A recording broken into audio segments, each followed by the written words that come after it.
Selamat pagi teman-teman. Di saat ini saya akan menjelaskan pemahaman saya dalam mempelajari mata kuliah pengetahuan agama Konghucu. Biografi Konghucu atau Konghucu adalah seorang tokoh filsafat Cina yang merupakan orang pertama pengembang sistem memadukan alam pikiran dan kepercayaan orang Cina yang paling mendasar. Konghucu lahir pada abad ke-16 sebelum Masehi, yaitu pada tanggal 27 September 551 sebelum Masehi di desa Ciangping di Kufu negara feodal Lu Provinsi Shantung, yaitu pada masa pemerintahan dinasti Zhou dan besar hidup di wilayah pesisir utara Tengah Cina. Agama Konghucu di zaman Orde Baru. Di zaman Orde Baru, pemerintahan Soeharto melarang segala bentuk kegiatan berbaur kebudayaan dan tradisi Tionghoa di Indonesia. Ia menyebabkan banyak pemeluk keyakinan tradisional Tionghoa menjadi tidak berstatus sebagai pemeluk satu dari 5 agama yang diakui. Untuk menghindari permasalahan politis, dituduh sebagai ateis dan komunis. Pemeluk keyakinan tadi kemudian diharuskan untuk memeluk salah satu agama yang diakui mayoritas menjadi pemeluk agama Kristen atau Buddha. Kelenteng yang merupakan tempat ibadah keyakinan tradisional Tionghoa juga terpaksa mengubah nama dan menaungkan diri menjadi vihara yang merupakan tempat ibadah agama Buddha. Pokok-pokok ajaran Konghucu. Ajaran Konghucu mengandung unsur pembentukan akhlak yang mulia bagi bangsa Tiongkok. Ajaran Konghucu yaitu hidup ini ada 2 nilai, yaitu Yen dan Li, di mana Yen mengandung suatu pengertian hubungan ideal di antara sesama manusia, yang mana dalam diri setiap manusia terdapat suatu kebaikan. Sedangkan Li adalah keserangkaian antara perilaku, ibadah, adat, tata krama, dan sopan santun. Pandangan Konghucu juga tentang dunia, karena menurut Konghucu, dunia itu dibangun atas dasar moral.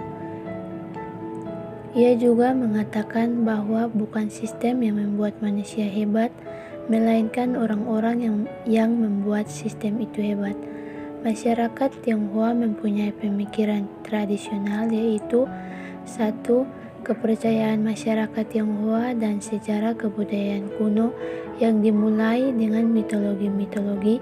Yang kedua, memiliki konsep 3 alam, yaitu alam langit, alam bumi, dan alam baka. Yang ketiga, keyakinan tentang Tuhan. Perkembangan pemikiran bangsa Tionghoa terdapat. Pertama, filsafat Cina. Dalam filsafat Cina banyak menggunakan pemikiran-pemikiran praktis dalam masalah kehidupan sehari-hari. Yang pertama, dalam pemikiran kebanyakan orang Cina, antara teori dan pelaksanaannya tidak dapat dipisahkan. Yang kedua, secara umum filsafat Cina bertolak dari semacam humanisme. Yang ketiga, dalam pemikiran filosofis Cina, etika dan spiritualitas menyatu secara bersama.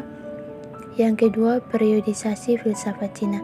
Dalam periodisasi Cina ada zaman klasik pada tahun 600 sampai 200 sebelum Masehi, yang dimana menurut tradisi periode ini ditandai oleh banyaknya sekolah filsafat yang memiliki 100 aliran yang mempunyai ajaran yang berbeda-beda.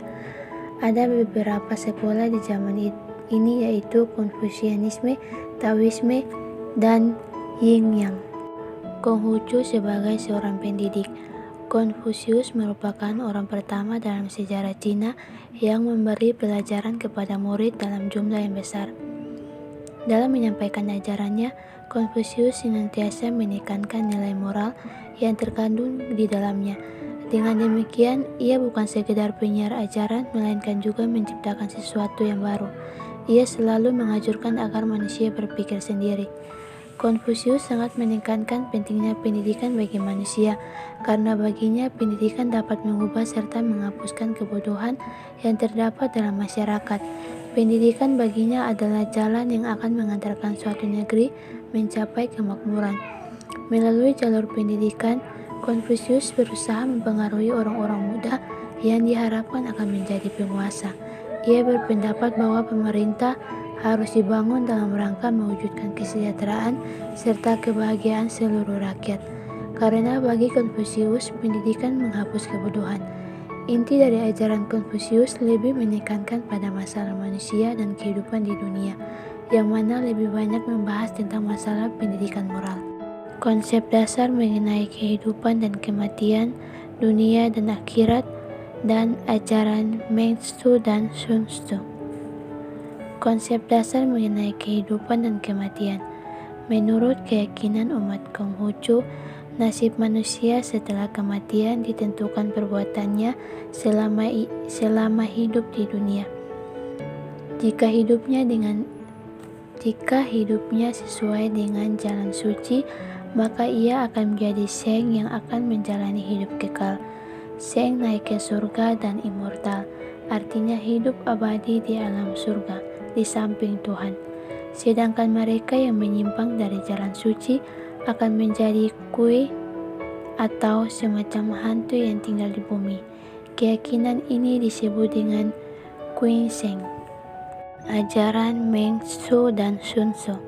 Menurut Meng Tzu, sifat dasar manusia itu dapat rusak sebagai akibat dari adanya hubungan hidup yang kasar. Ia mengatakan bahwa seorang pria adalah seorang yang tidak kehilangan hati sebagai seorang anak yang masih kecil, dan hati anak kecil itu adalah merupakan lambing atau sumber dari semua sumber yang baik dari sifat dasar manusia yang harus selalu dipegang teguh. Sekalipun demikian, sayangnya di dalam hidup ini, jika anjing atau ayam kita hilang, kita selalu berusaha mencarinya, tetapi sedikit sekali dari kita yang mau berusaha untuk memperoleh kebajikan kita yang wajar. Berbeda dengan Meng Tzu yang menjadi penganjur ajaran Konghucu yang ideal, maka Sun Tzu menjadi penganjur ajaran gurunya yang realistik. Sun Tzu adalah seorang yang tidak percaya pada adanya surga sebagai pribadi Tuhan. Jadi Sun Tzu menolak semua yang sifatnya tahayul, seperti ilmu firasat atau ramalan nasib, dan ia juga mempersoalkan kemanjuran tentang doa-doa permohonan. Ia juga mengkritik Meng Tzu. Menurutnya sifat dasar manusia itu jahat dan kebaikan itu diperoleh dari lingkungan.